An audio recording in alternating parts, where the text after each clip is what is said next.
সালামু আলাইকুম। আশা করি আল্লাহর রহমতে সকলে ভালো আছেন, আমিও ভালো আছি।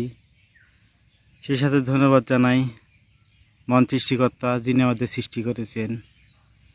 সেই সাথে ধন্যবাদ জানাই আমাদের প্ল্যাটফর্মে সকল ভাই বোন, সবাই ভালো থাকবেন, সুস্থ থাকবেন।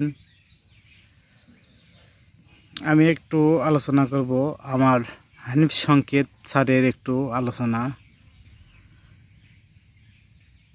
হচ্ছে এই, আমরা যা ভাবি তা করি না, যা করি তা কখনো ভাবি না। বাস্তবে আমরা যেটা ভাবি সেটা আমরা করি না, আর যেটা করি সেটা কখনো ভাবি না। এই জন্য আমাদের কি ভুল হয়, আমাদের সর্বপ্রথম ভুল হয় আমাদের কথা। আমরা যে কথা বলি সেই কথাটা আর রাখতে পারি না, আর যেটা বলি না সেটাই দেখি। আমাদের স্যার হানিফ সংকেত স্যার একটা কথা বলেন, সে কথা হচ্ছে কথা আর হচ্ছে পরে বন্দুকের গুলি যেমন একবার যদি ছোড়া হয় সে তো আর ফিরে আসা যায় না। আমাদের কথাও ঠিক, আমরা যদি কথা বলি একবার, সে কথা তো আর ফিরে নিয়ে আসা যাবে না। এই জন্য আমাদের স্যার বলেছেন, হানিফ সংকেত স্যার, যে কথা আর বন্দুকের গুলি দুটোই এক। যেমন গুলি ছড়লে আর ফিরে নিয়ে আসা যাবে না, কথা বললে আর সেই কথা আটকান যাবে না। এর জন্য আমরা প্রতিনিয়ত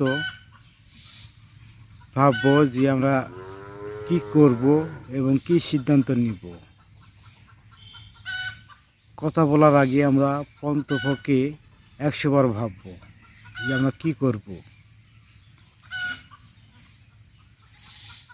আমাদের স্যারের কথা অনেক গুরুত্বপূর্ণ।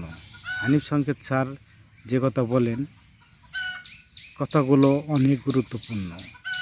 কথা যেমন একবার আমরা বলি সে কথা তো আর ফিরে এসে যাবে না। একটা গুলিও যদি ছোড়া হয় সেই গুলি তো আর ফিরে এসে যাবে না। এই জন্য আমরা কথা রাখার চেষ্টা করব এবং যে কথা বলবো সেটা দায়িত্ব সহকারে বলার চেষ্টা করব। কথা যেন রাখতে পারি সেই উদ্দেশ্যে আমরা কথাটা বলবো। আশা করি এই কথাগুলো অনেকের ভালো লাগবে, অনেকের ভালো লাগবে না। সবাই আমার জন্য দোয়া করবেন, আমিও সবার জন্য দোয়া করি। সবাই ভালো থাকবেন, সুস্থ থাকবেন। আসসালামু আলাইকুম।